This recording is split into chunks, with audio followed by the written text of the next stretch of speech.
episode of the Ganas Network Podcast. Omero Guerrero here. Pablo, what's going on? And we are very excited to bring you guys another podcast episode, Lunes con Ganas. We have a very special guest. And I just realized, Pablo, that this is our very first female guest that we interview. So we're very, very excited for you guys to all hear her story. I'm looking forward to learning about her.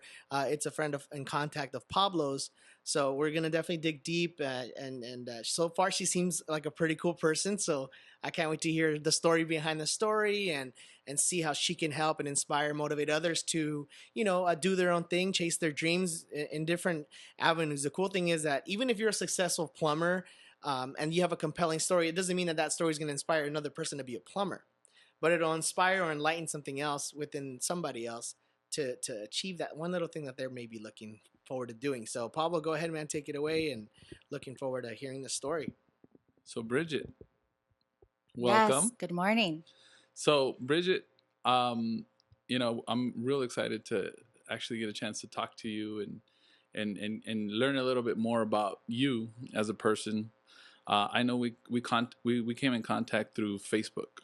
All right, it was kind of an interesting way to connect. But one of the things we've discussed before in other episodes is, when you're connecting with people in social media, try to make an effort to actually also connect with them in person. And ever since we connected, I mean, it's been pretty good. You're a great person, down to earth, very motivated, very inspiring. And I see a lot of the things that you do. You're very involved in the community. And that's one of the things I respect very greatly about you, is that you're out there giving back. And not a lot of people do that. A lot of people are very selfish. And it seems like when I first saw you, you seemed like a very selfless person on Facebook. But as I got to know you in person, I can see how selfless you are. And that's really cool, because there's not a lot of people who are genuinely wanting to give and help out in the community. And, well, Bridgette, why don't you go ahead and introduce yourself and let the whole world know who you are. Okay, well, I'm Bridgette Martinez. I'm 40 years old, and I'm a mother of two. I've been married for almost 25 years. I'm a business owner. What kind of business? I own a farmer's insurance agency. Cool. And for the past 9 years, prior to that, I worked in accounting and worked the entertainment industry for some years. Really? Entertainment industry? Yeah, entertainment industry. What were you doing in the entertainment industry? I was J-Lo in that movie Wedding Planner. I was an event planner, and I worked really high-end venues, Grammys, and I worked for studio execs, music producers, etc. So there was a lot of people. So I've always been around, people with a lot of money. Right. In my background. I was never impressed or starstruck. But it was very interesting. It taught me a lot. And that was one of my first bosses. So he really, I think he was the catalyst that showed me how to be me now. Right. Yeah. So okay, so let's take it back then. I'm kind of curious to know, like, where are you from? Where were you born and raised? I was born in East LA, and I was raised in Southgate, California. Awesome. Yeah, so I grew up in Southgate and lived there for some years, and then when I got married, I moved to the San Fernando Valley. So I became a Valley girl. Oh, so you're now a Valley girl, yeah, huh? Valley girl. Total Valley girl. And so in as you were growing up, what kind of environment were you around? What kind of things did you see? Because obviously what we'd like to know is, like, how did you become the person that you are today? So we really want to know the story behind the story. Sure. So you said you grew up in or you were born in East LA. Born in East LA. But you were raised in Southgate. I was raised in Southgate, yeah. I have some pretty amazing parents. I know everybody says that, but I have two amazing parents, and my mom has always been an example for me. My mom has always been a hardworking woman.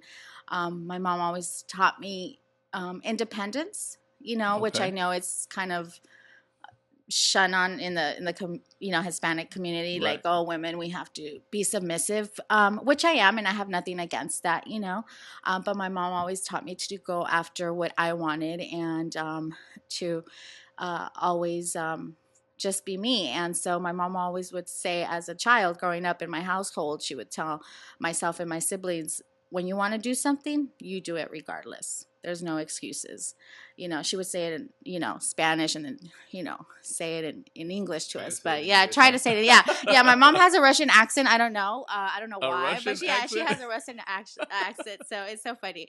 Yeah, she would always just, I saw my mom always being setting goals for herself. My dad is from Tijuana. He's from Sinaloa, but grew up in Tijuana. Oh, he was raised in Yeah, Tijuana? yeah, Really? he's raised in Tijuana, and my dad is an amazing man. I have a lot of respect for my father. He taught me how to be tough. So I'm a girl, but I'm a tough girl, and I learned that from both my parents, actually. But my dad would, was kind of be like, "Aquí no vas a llorar," you're not gonna cry here, Right. So I was like, okay, if they told me not to do something, and the consequence was I'm in pain or doing something, if I cried, I was gonna get an ass whooping, Hold it yeah. in. So I never, I learned. And so my dad was a business owner. My dad's a mechanic, and growing up, my dad was always an entrepreneur. Oh, nice. And I saw my dad's struggles being a business owner and stuff, and I learned from both of them. They just always taught me to persevere, and like I said, never to give up. And even when I wanted to give up, those words would resonate in my mind, that my parents always taught, you keep going, you don't cry, you just keep going. So it's always been my motto, even though I got married really young. Yeah. I got married really young, so I was out of my household because my parents were really strict. Right. Really strict.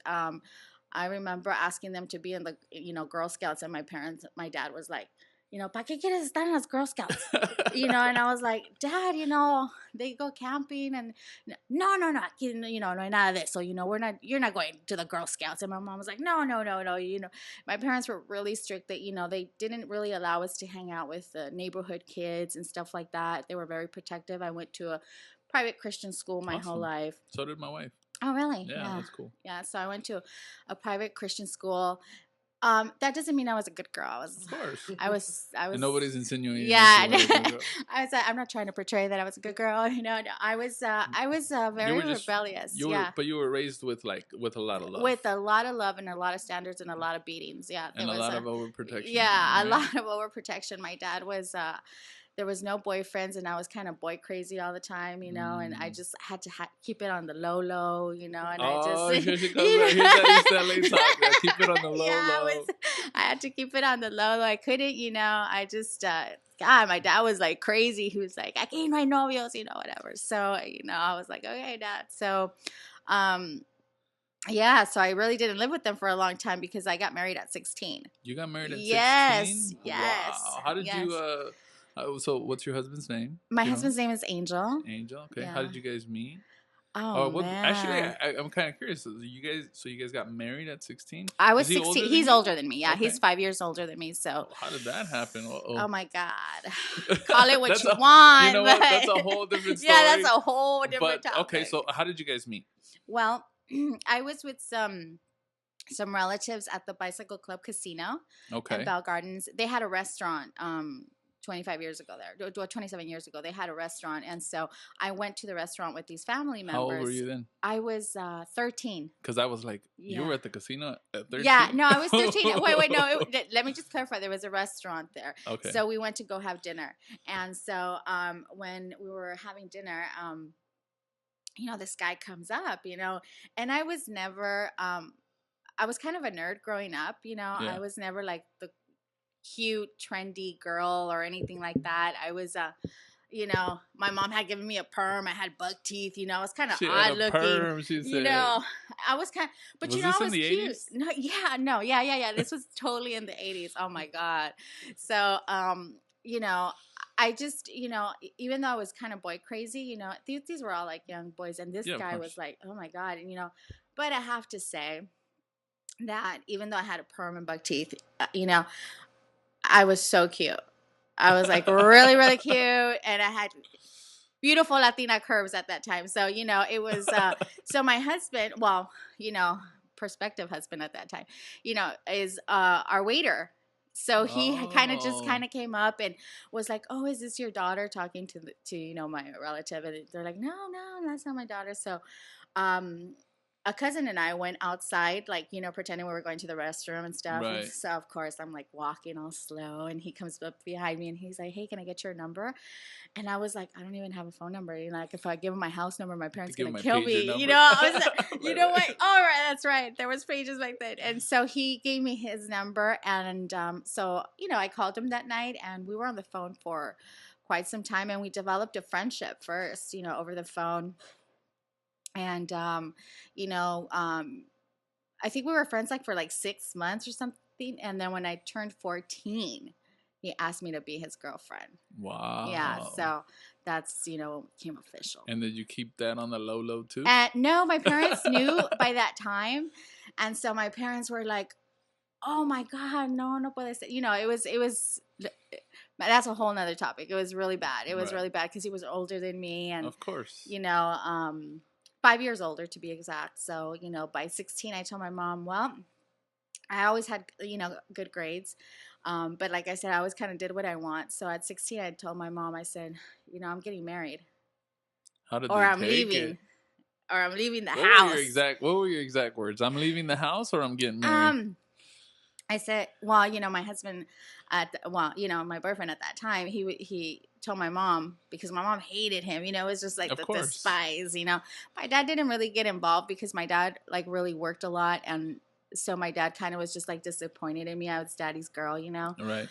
Even though we, my sister was there, but I was like always had a really close relationship with my father. So my dad kind of just like was angry at me and stopped talking to me for a while. Wow, that must have been tough. Huh? Yeah, it was, because I was like it's like spoiled choosing by my between dad. two men. Yes, right. It was crazy. So my mom was like really mean, So she was like, my angel went to my mom and said, I'm gonna marry her, so I'm gonna take her. And my mom's like, yeah. And you know what? I was like, dun, dun, dun, dun. And so my mom was like, okay, you want to go? You want to get married? Okay. You have to finish, high school, of course. And since I went to a private school, I was getting ready to graduate anyways a year early. Right. And so I was like, okay, all rebellious, like, yeah, I want to get married. And my mom was like, okay, well, let me just tell you, when you get married, everything, is cut off. Like, no more shopping at your favorite stores, and I was kind of always like spoiled, Right. not spoiled to the point where I got everything I want, but my parents, always worked really hard to provide a home for us. Are you an only comfort. child? No. Okay. I'm the oldest though. Okay. I'm the oldest. Yeah. So, Okay. yeah, I'm the oldest, and I think I got the most whoopings. That was me. Always the oldest does. Yeah, right. So it was. So then my mom was like, okay, and you know what? My parents, I think after my mom spoke to my dad, she was like, se va a ir, de la casa, so let's just do it right. Right. So I graduated, and I started planning a wedding. My parents paid for the wedding, Wow. And to the day, I swear that they were walking me down the aisle, because I got married in a church and everything. So I did it right, Right. And so my mom and dad were like, if you don't get married right now, we don't care about all this money. We'll buy you whatever you want. Wow. We'll send you to a trip. We'll buy you a car. What do you want? And I was like, no, Mom, I love him. It was like from a telenovela, like, yeah. Lo amo, Ma. With the music in the yeah. background. Dun, dun, dun. So, so at 16, I married him, and he was 21, and it was a roller coaster, yeah. So, okay, so Lana, take us through that point. So you got married at a very young age. Mm-hmm. So you had to grow up fairly quickly. So what was it like being a newly married 16-year-old? Oh my and God. what exactly, like, how did you end up making ends meet? Like, I mean, you guys were both very young. So what now take us on that path, like, to the person you evolved. So at 16, what happens? Like, well, now what? Now you got married. Yeah, so I was like, okay, so you know what? funny story is like after we got married, we didn't have a honeymoon or anything.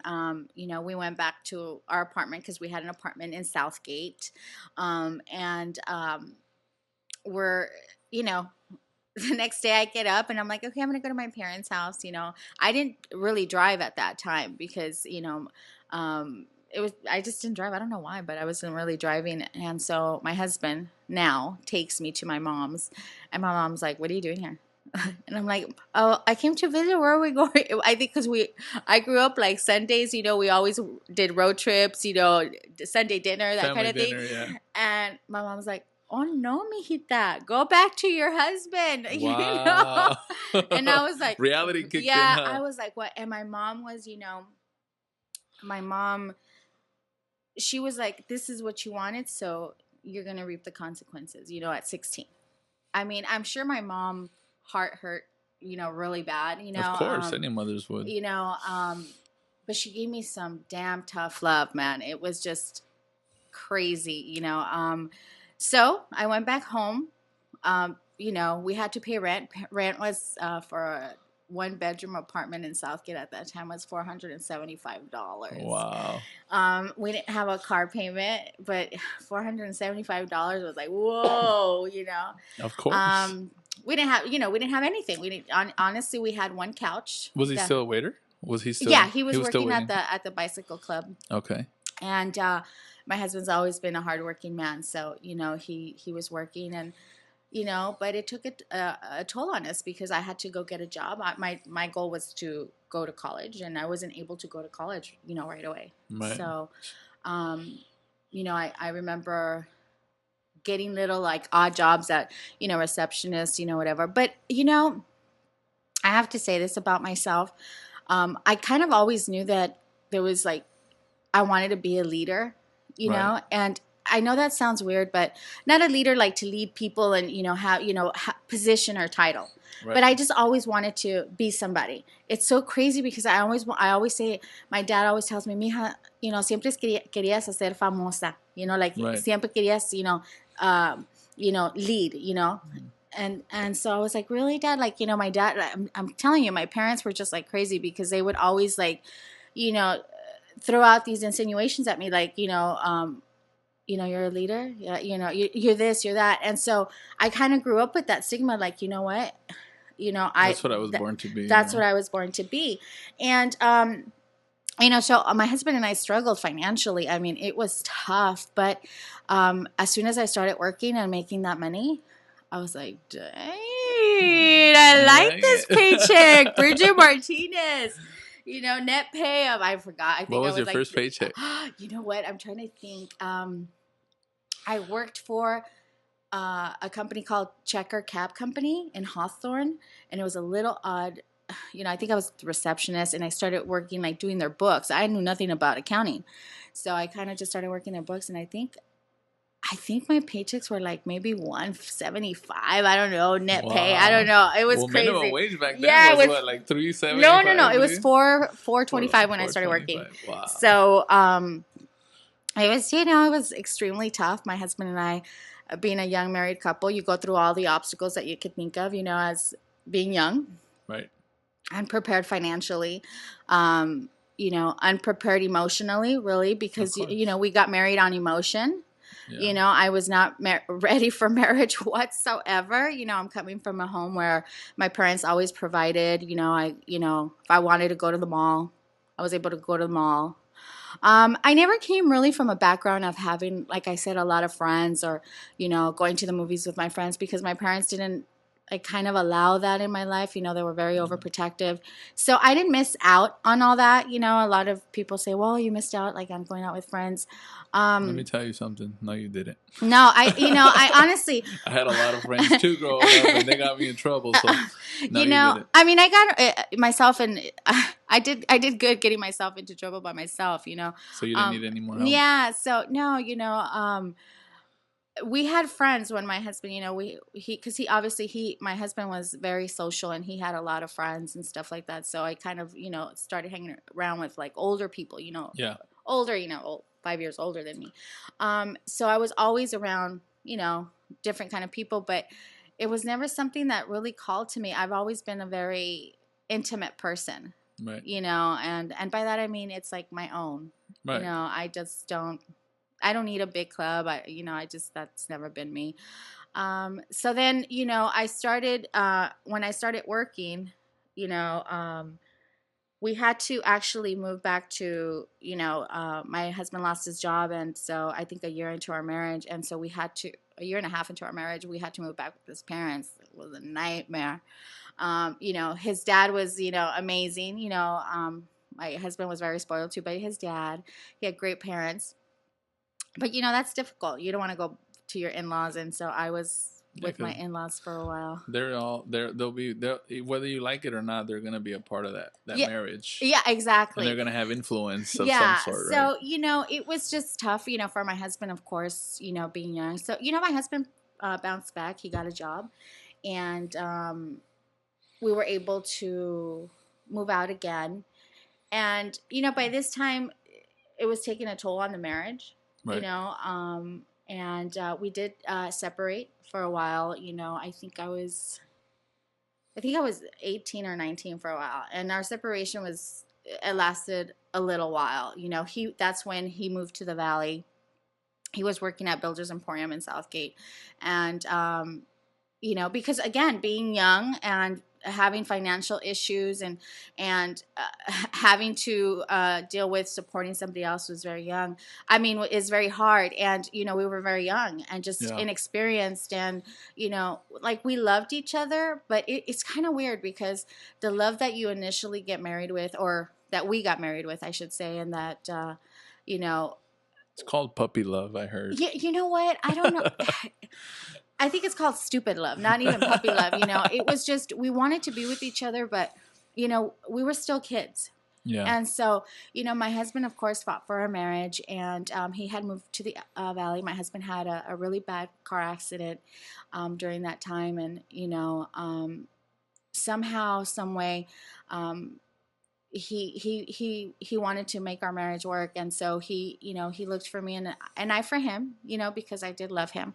And so we moved to the Valley, and our lives changed when we moved to the Valley, because he comes from a Christian background, like his family, and so his sister and brother-in-law are pastors, and we kind of had that influence and that that background. And my parents were never really religious, my parents were the ambiente, actually, so, they were a very young couple. So, my parents were always kind of left the party. So seeing my husband's family were much more conservative than my parents, and, right.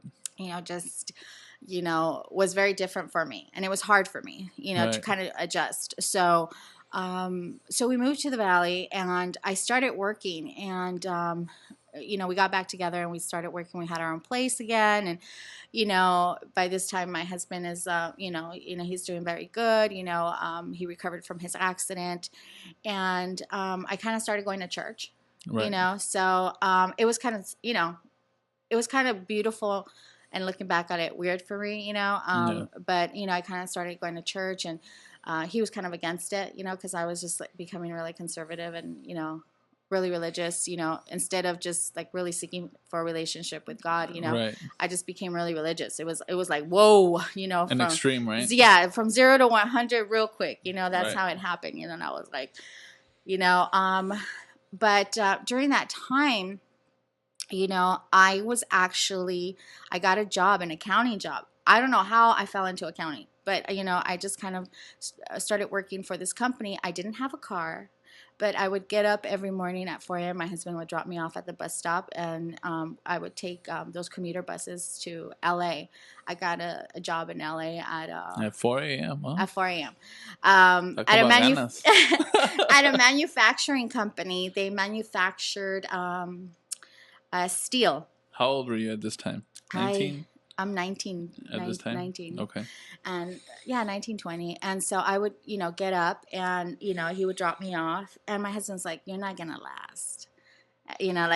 Getting up and, at that time and going, and, I was like, all right. Okay. So let's see. So I was getting up, going to that, and that, you know what? I've always been blessed, and I'm going to say blessed because that's actually how I feel by the bosses that I've encountered. I haven't had many jobs, but the people that have always been placed in my life have always taught me something, or I think I've always was eager to learn, whichever way you want to see it. Combination probably of the two. Yeah, but I had Jewish bosses, like Orthodox Jews bosses. Wow. Yeah, so his name was Simon, pronounced Shimon, because that's how they pronounce it. Right. And so it was really cool because he was like he really taught me accounting. Like I didn't have to go to school. It was like a one-on-one learn basis. I learned everything there is to know from this man, OG accounting. So there's no textbook that could have taught me what he taught me. Right. So I was like, you know what? I want to go back to school. It's time for me to go back to school and do something with myself. I enjoyed working. I really, really enjoyed working. I enjoyed getting my paycheck and being able to buy something for myself. That is a great feeling. Of course. So I was like, okay. And you know what? On top of that, I had to prove my parents wrong because my parents were like, you're going to fail. Yeah. Because you left so young. Yeah, Obviously, because I left so young. I don't think they wanted to see me fail, but I think they expected for me to fail. And they wanted you to come back, probably. Yeah, probably, and I was like, you know what? I'm not gonna fail. I don't give a damn what I have to do. I had no pride, and I have no pride until this day when it comes to feeding my family or Right. feeding myself. I do what I have to do, and so I did that job for a whole year. I learned so much. I worked with with these two incredible men. One of them, which was a Holocaust survivor and who taught me history. He was walking history himself. Wow. So it was really cool. Like I said, I always been around great people, and from there, I landed my first prestigious job. I would call it prestigious. What was that prestigious job? I landed an accounting job at the entertainment company I worked for, which, Are you allowed to say what entertainment company? Yeah, it's called CPS Inc., and they're in Sherman Oaks. And the owner of this company used to work for the Kennedys. Really? Yeah, he was their He was Robert Kennedy? Like the Kennedys. The Kennedys? Yeah, the Okay. Kennedys. Wow, and impressive. Another Jewish man, but he was, very upscale, classy, raw. And so I think I was 21. Yeah, 20 by the time I started working here. And I remember bugging the shit out of the manager at that time. I kid you not. I submitted a resume and she's like, oh, we haven't made a decision. I'm very persistent. Right. I'm very annoyingly persistent sometimes. Yes. And excuse me. Experience. And so I would call her. We haven't made a decision. Hi, I was just following up. We haven't made a decision. And, come to find out when I was hired, there was better people with better experience than me. Of course. But one of the things that won, and I remember this manager's name, Cece Vendrell, who was a previous stunt woman, and her husband was a stunt man in the film industry, right? So she was like, Bridgette, you bugged the shit out of us so much that I was like, who better than to do our accounting and, get shit done? Because that's what... Yeah. I kid you not. And her, I was like, really? And I was so young. And like I said, I didn't know anything. I honestly really didn't know anything. And I just always played along, kind of, Mm-hmm. like I thought I was playing. So, okay, let's play. So I remember being so intimidated by Chuck. This was the owner. And, little by little, this man just started guiding me. I would get to go to these elite restaurants with multi-billionaires and stuff, and he would always tell me, don't be impressed by money. This is old money. This is old money, this is new money, and you can tell the difference. And he's like, this is you need to be impressed by their work ethic, by how they've gotten here. And I was like, and he would always tell me, you don't take shit from anybody. I don't care how much money they have in their bank. And that's something that I grew up with at home anyways, with my parents, so. Another nugget. I was like, oh, I was like, got you, sir. And I remember when I started working there, they were like, I had to, of course, sign confidentiality contract, Of course. because I was going to be working with a lot of, important people. And I was like, I'm really not impressed by anybody, and not so much impressed. Like, of course, when you see a star or someone, you're like, oh, wow, but I was never like, like, oh my God, no, Starstruck. yeah, I was just Impressed. never, actually, this man, my ex boss Chuck, he taught me, how to compose myself in a situation, because composure was everything. You always keep it professional, speak your mind, and keep it moving. Like, that's it. And I worked with them. God, so my husband and I were living in Sherman Oaks, which was, a complete upgrade, because in Sherman Oaks, there's no Latinos, really. It's all white people, Jewish people. It's all people really in the film industry, that type of background industry. And my husband at this point was now working in the film industry. He got a job in, in Hollywood. And, he was working with very prominent people, with the, video editing and stuff. So my husband, was doing his own thing. So it was so crazy, because from one moment to another, we were living, when we moved to the Valley, we were living in Reseda, in a little, not so great neighborhood, Right.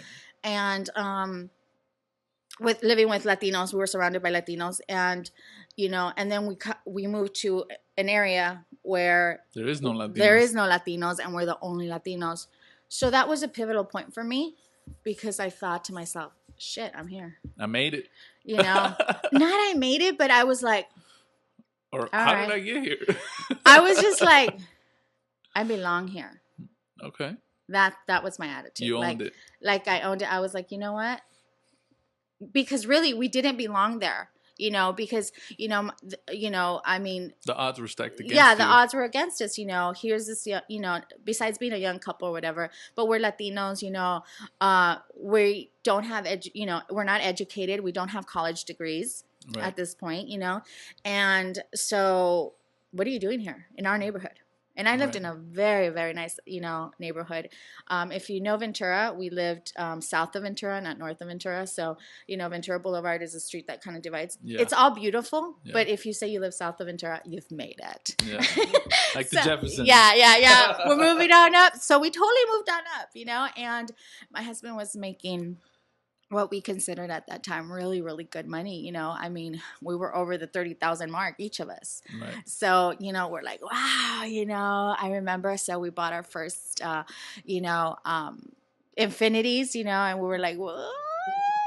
It's like, and I was frequenting, a lot of these, like I said, establishments that all these rich people. So I had a lot of exposure by my boss, Chuck. And so I was working in the office, and then I was like, you know what? I want to work these events. I want to get out on the field. You like the event? Yeah, I did. I was like, let me get out there. And by this time, my boss had a new partner, and it was kind of butting heads, and because he was like, why is she so involved in everything? I've always had an opinion. Right. And a lot of people don't like that, especially coming from a woman, a minority, and but I've always expressed myself how I feel. If it offends you, oh well, and it's kind of something Chuck taught me, and my parents, not to a degree of being rude, and but just this is what it is, Right. And everybody's entitled to an opinion, right? It's just how do people take it. Exactly. And so I just kind of was like, I want to do this, and my boss said, Bridgette, he's like, you could do so much better, he's like, you could do so much better with your life. And he's like, you know what? You need to go out after what you want. And I started working a lot. I started traveling a lot with that job because, they did like big events, Hard Rock, Grammys, like I said, a lot of award shows, Oscars. And you would like see these, flashing people and I liked it. Not so much, I liked the serving part of it, like right. I was like, hi, Mr. DeVito, welcome, how are you, Right. and it was kind of nice, and I just like being involved. And but it started taking priority for me. At this point, I'm a new mother. My husband and I were blessed with, our firstborn, our daughter. And then, 2 years later, I had my son. And so I became obsessed with working, kind of, and I was like, okay, I just kind of, want to work, work, work, work. And my husband was working a lot too, because at this point my husband got a new job and he's working on films like Spider-Man, and he's doing, video editing for all these major films. So we were doing great in our financially. But then as a family unit, we were again being divided by work. Right. And my kids were in a private daycare in Sherman Oaks, and but honestly, who the hell cares? It was really tough. And my husband gave me an ultimatum. He was like, you know what, either you leave that job because you're traveling a lot, you're working, and I need a wife and I need a mother. And I was like, okay. And it didn't really dawn on me, to be honest with you, till how obsessed I had become with my job. And so he told me, we were both obsessed though. So well, the money, I yeah, think, was yeah, a motivating factor. It was a catalyst of all evil. No. We just didn't, again, that balance. Balance is so hard. And so I left that job, painfully left that job, but it was time. And then I went to a law firm, a very prestigious law firm in Woodland Hills, and I did accounting there. I got an accounting job. So I went from living a really like fab life to mediocre, and just being like in a cubicle. Yeah, in a cubicle. So I just I always gave it my all. I was very personable, and so I could never sit still, to be honest with you. I worked there for quite some time too. I got along great with my boss, How old were you at this point? And this when the ultimatum happened. So you moved on to a new career, or I was 25. 25 at this Yeah. age. Okay. So 25, and then when I started working at this law firm, I it was great. I was, making decent money and stuff like that. My husband's still working in the film industry, but we had found somewhat of a balance. Yeah. And it was great. Our children were growing up, we're doing the little family thing. And then we had an acquaintance at that time that I had met through church, and was like, hey, Bridgette, are you interested in coming and working with me? I'm running a mortgage company and blah, blah, blah, blah. And I said, oh, well, mortgage? What the hell is that? I had no concept what I'm clueless. Yeah. I was like, what? She's like, yeah, yeah. I'm like, excuse me, I do numbers. And then she's like, just come. And this is someone that I loved like a sister. And she was from the church I went to. And I was like, yeah, I talked to my husband about it, and he's like, Bridgette, don't, because I was leaving a salary job to go to a commission job. Right. And that must have been a pretty tough decision, because you're going from it was because so-called security to like it was not sure, because at this point my husband had a work injury, and so he hurt his back at his job, so he was now on workers' comp. And it was a blow to him, of course, as a man, because he went from making thousands of dollars, to waiting for a paycheck from workers' comp. And not only that, but physically, my husband couldn't walk. There's a lot of things that he couldn't do. And I was like, okay, I got this. Like, don't worry. And so we've been through some damn hurdles, man. Like, and that's what we want to hear. Yeah, we've been through some. There's a lot of people Yeah. out there that are in similar situations, and they need to hear this Yeah, stuff. So it was hard. I'm not at all trying to make it like it was easy. I mean, emotionally, it is draining. It's hard. It is a test of time for your marriage and as a human being itself. Just like when do you give up? And so So how was this transition? So from salary it was to great 1099? because I was like, So damn. what did you do at the mortgage company?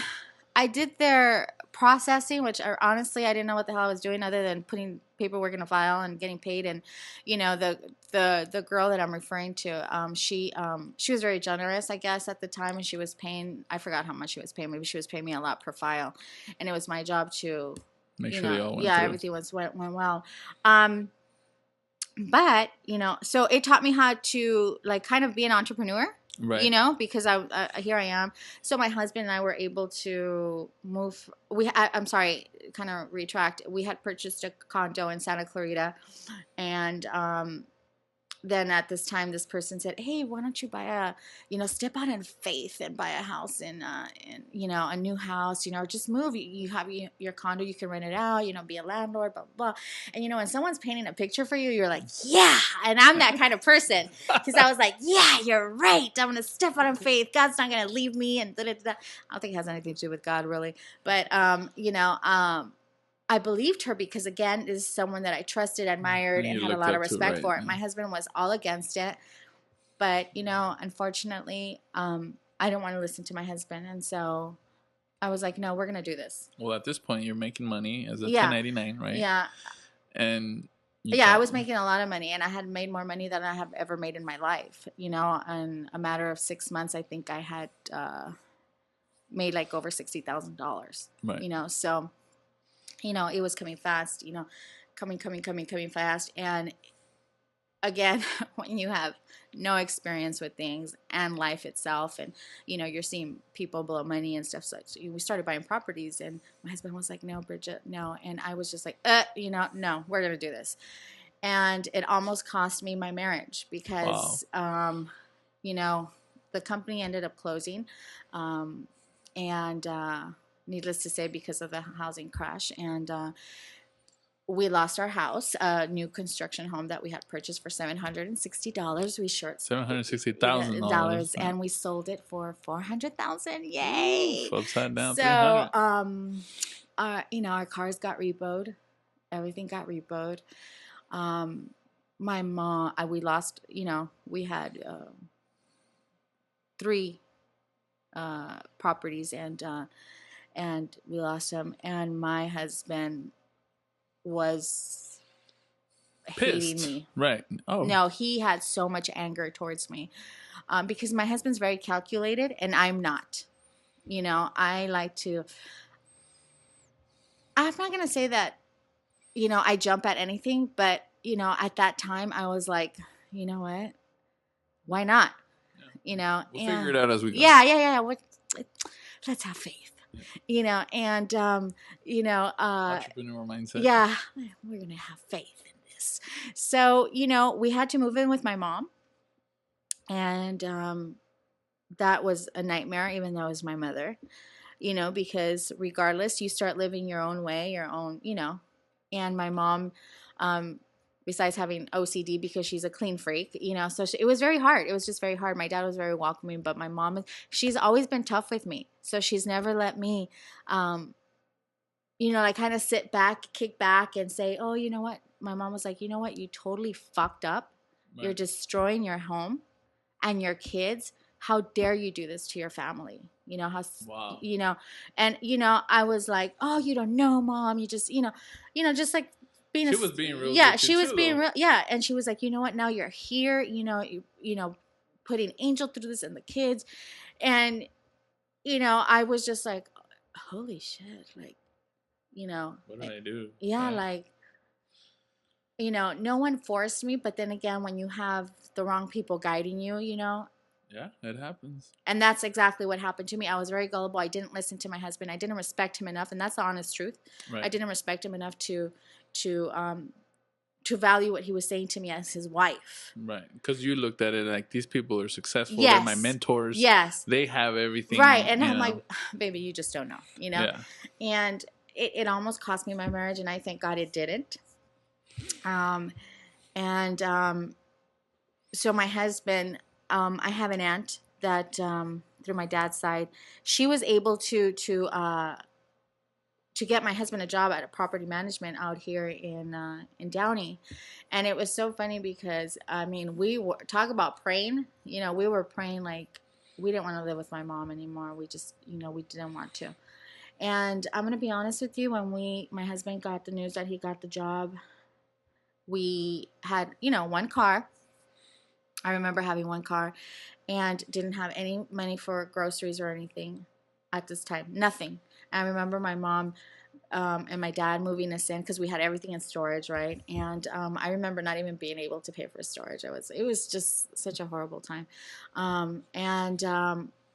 I was like, okay, what do I do? I had gotten a part-time job, like doing accounting, like just to get us money, like I said, because I would do anything for my family. So but at this time, I was like, I can't go to work for someone anymore.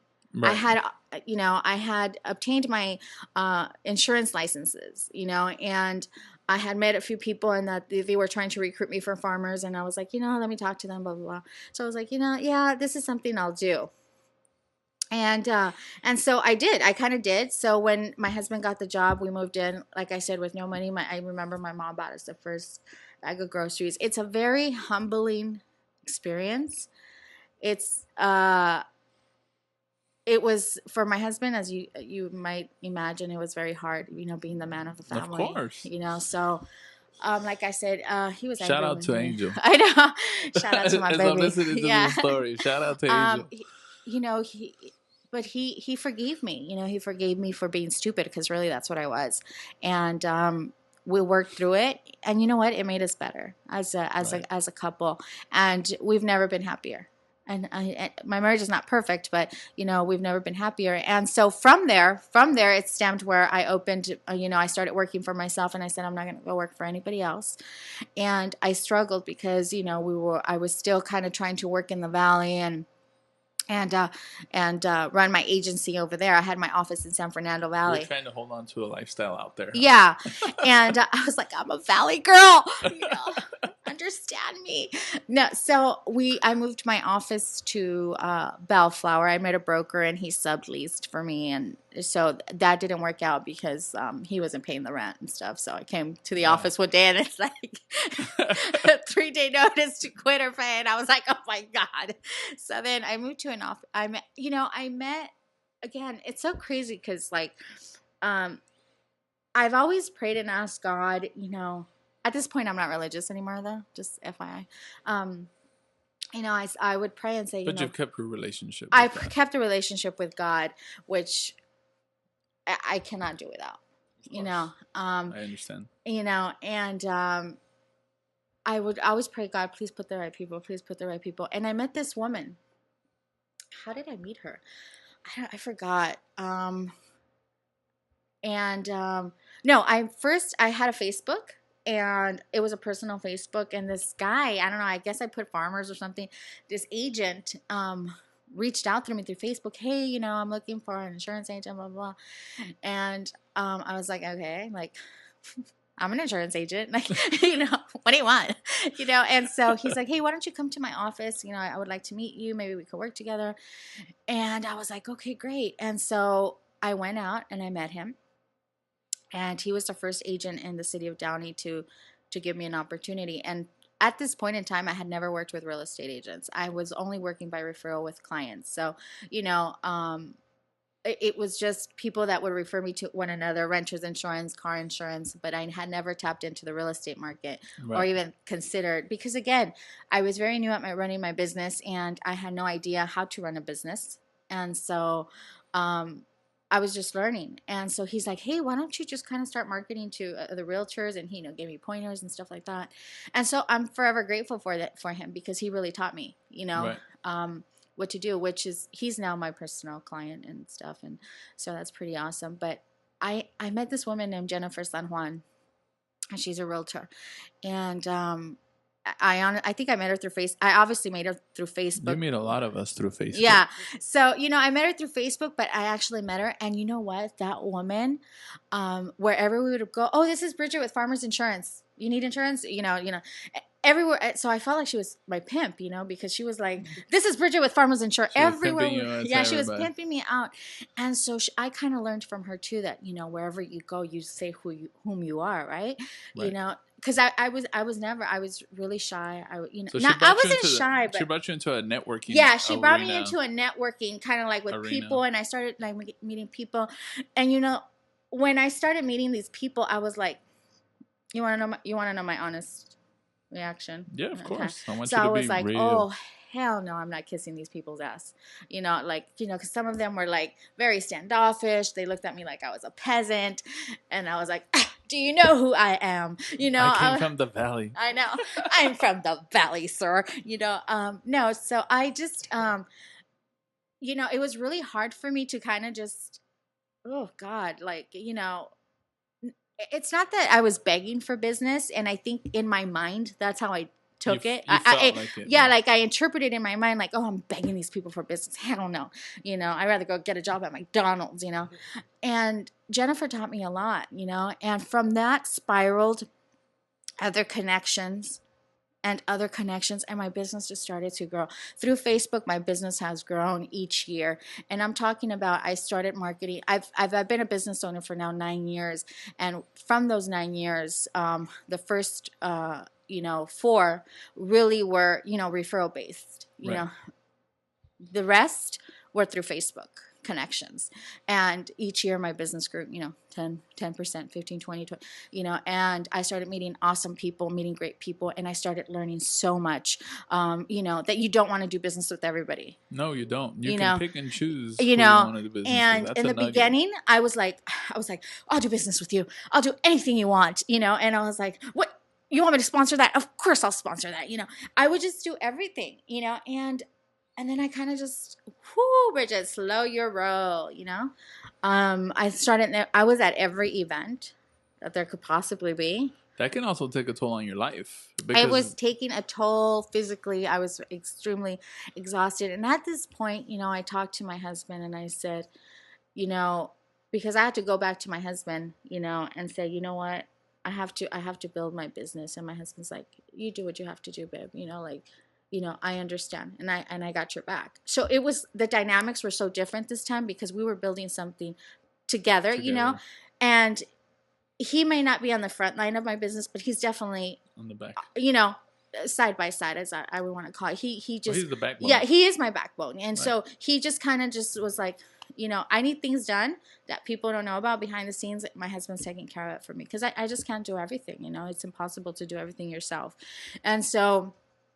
Probably about the 6th year into my business, I started noticing some profit, and I started saying, oh, wow, like, okay, this whole time I never lived above my means. I lived within my means. I didn't have time to pretend anymore like I did back in the day. In the valley. I just didn't. I just didn't. And you know what? Something that I always did that my mother did was, my kids, and it's by the grace of God, honestly. I was always able to provide for them, always. My husband and I, whatever they needed, wanted, it was there, provision was there. Right. And so that's how I kind of started. Then I started meeting great people through networking events, and I started getting involved in the community, helping veterans. You went back to what you loved doing, which was being involved. Yeah, because remember when you said earlier you just felt like you wanted to be very involved. Yeah. And so now you went back to your passion, but with your own business. Yeah, exactly. So, when I started meeting people and they started, explaining to me that there's so much to do, there's so much.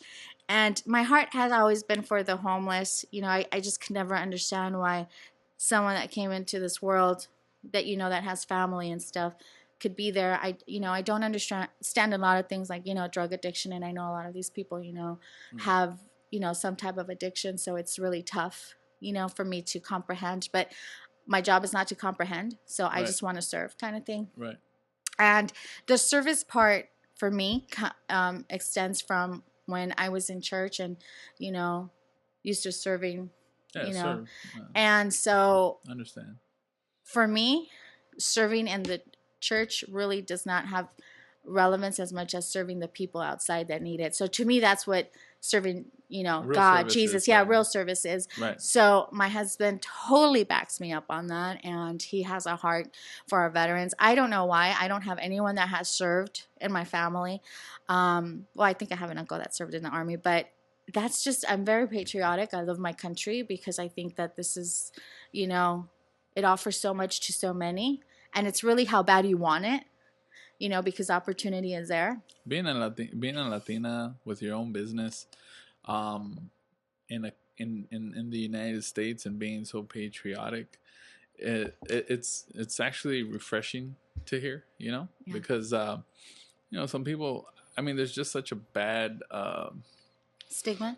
yeah out there. You know, and you know, I too also enjoy serving those that served for us, like in the military, you know, because they do so much, and some of them do it maybe because they have no career path, but others do it out of just willing to go out there and protect, you know. Exactly. And I'm right there with you. I love this country for the opportunities that it gives us. I love the people who serve and protect us from all evil out there, because there's a lot of evil out there. And you know, I also believe that, you know, service to others leads to greatness, like my mentor Jim Rohn says, right? And you don't go service the people that already got everything. You got to go service those that are in need. Exactly. And I admire that about you, Bridgette. I really do. Thank you.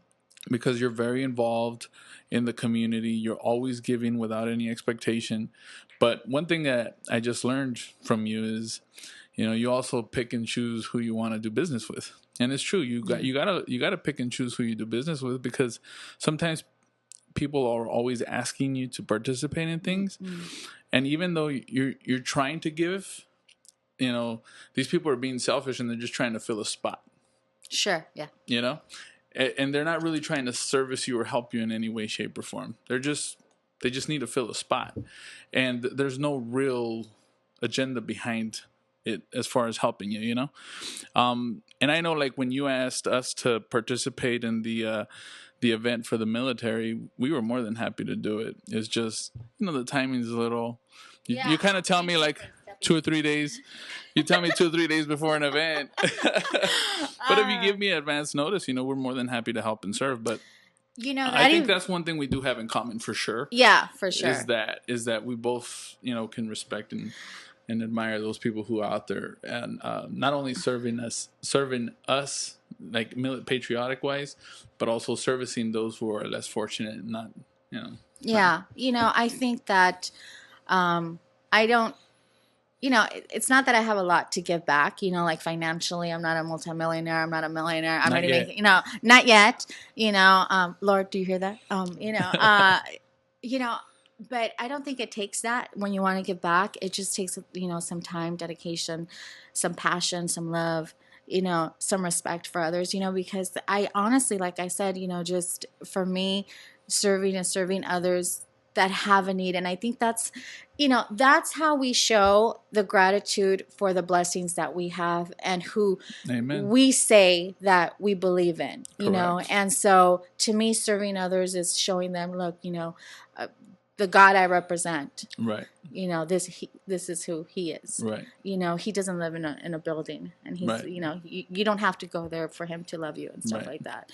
So that's my philosophy now. Some may agree, some may not. It doesn't matter to me, but that's my belief now. Time is the biggest thing you can give anybody. Yeah, you know? I sitting agree. down, listening to, like when we were at that event, listening to the soldiers and you know, just listening to them, standing there and listening to them, because some of them have been shunned, you know, from society. Yeah. So, you know, I'm right there with you 110%. You know, Bridgette, this was really cool to get a chance to know this story of how you came to be the person that you are today.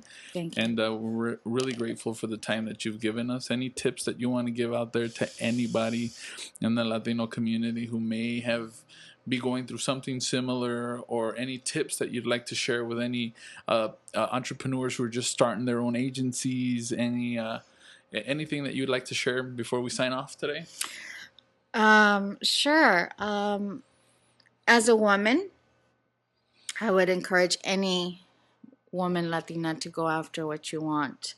You know, it's our time, and I don't mean that in a disrespectful way to a man, but I just mean, and I don't mean this to say like we're equal to men, because I think there's just some things that we can't do that men can do, you know, and that, again, that's just me.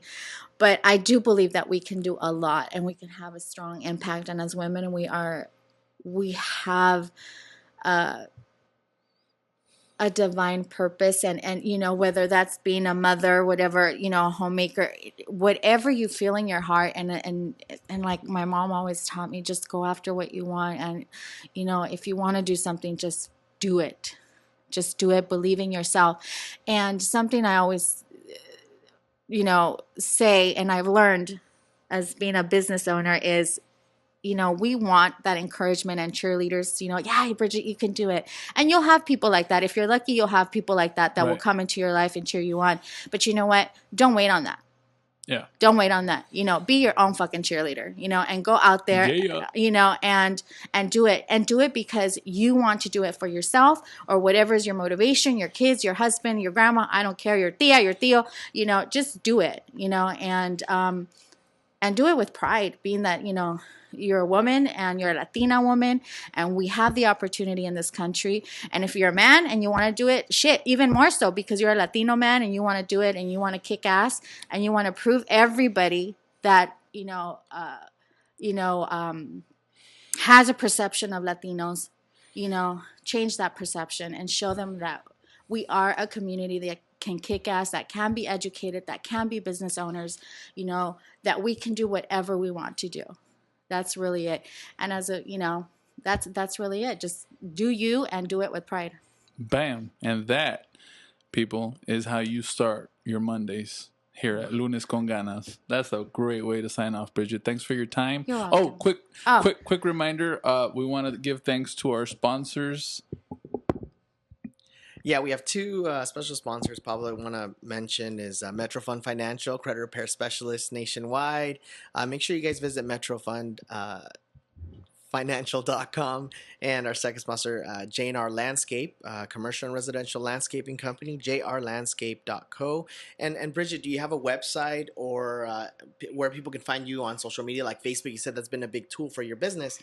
How can people connect with you or follow your website, phone number? www.bridgettemartinez.com. There you go, BridgetteMartinez.com. And on Facebook, do you have like a fan page or anything like that? Bridgette Martinez Agency. Yes. Okay, very cool, very cool. So make sure you guys follow her, guys. Obviously, she's doing a lot of great things in the community. If you want to get more information on her organizations that she's working with as well, I'm sure she's promoting that on social media.